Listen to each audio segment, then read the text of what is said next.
ಕುಮಟಾ ಪಟ್ಟಣದ ರಥಬೀದಿಯಲ್ಲಿ ನೆಲೆಸಿರುವ ಮುಖ್ಯ ಪ್ರಾಣಾಂಗರ್ತ ಶ್ರೀ ವೆಂಕಟರಮಣ ದೇವರ ಮಹಾರಥೋತ್ಸವ ರಥಸಪ್ತಮಿಯ ದಿನವಾದ ಮಂಗಳವಾರ ಸಾವಿರಾರು ಭಕ್ತರ ಜಯಘೋಷಗಳ ನಡುವೆ ವಿಜೃಂಭಣೆಯಿಂದ ಸಂಪನ್ನಗೊಂಡಿತು.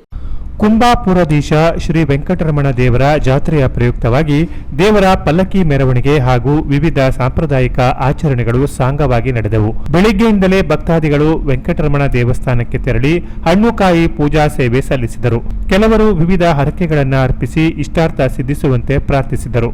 ನಂತರ ದೇವರ ಮೂರ್ತಿಯನ್ನು ರಥದಲ್ಲಿ ಕೂರಿಸಿ ಪೂಜೆ ಸಲ್ಲಿಸಿದ ಬಳಿಕ ಮಹಾರಥಾರೋಹಣ ನೆರವೇರಿಸಲಾಯಿತು. ಸಾವಿರಾರು ಭಕ್ತಾದಿಗಳು ರಥಾರೋಹಣದಲ್ಲಿ ಪಾಲ್ಗೊಂಡು ರಥಕ್ಕೆ ಬಾಳೆಹಣ್ಣು, ಕಡಲೆ ಭಕ್ತಿ ಸಮರ್ಪಿಸಿದರು. ಪಟ್ಟಣದ ಮೂರುಕಟ್ಟೆ, ಕುಂಬೇಶ್ವರ ಹಾಗೂ ಬಸ್ತಿಪೇಟೆ ರಸ್ತೆಯ ಇಕ್ಕೆಲೆಗಳಲ್ಲಿ ಜಾತ್ರೆ ಪೇಟೆ ಕಳೆಗಟ್ಟಿತ್ತು. ಮಕ್ಕಳು, ಮಹಿಳೆಯರು ತಮಗಿಷ್ಟವಾದ ತಿಂಡಿ ತಿನಿಸು ಸೇರಿದಂತೆ ವಿವಿಧ ಸಾಮಗ್ರಿಗಳನ್ನು ಖರೀದಿಸುವ ಮೂಲಕ ಖುಷಿಪಟ್ಟರು.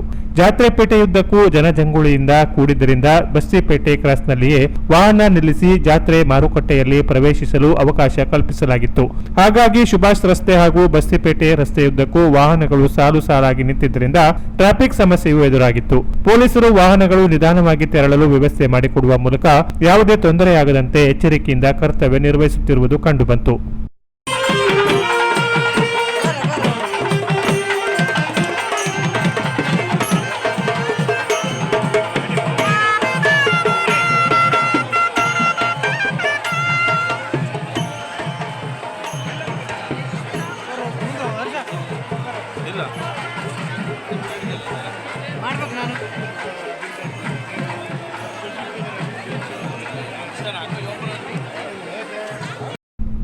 Canara plus news, Kumta.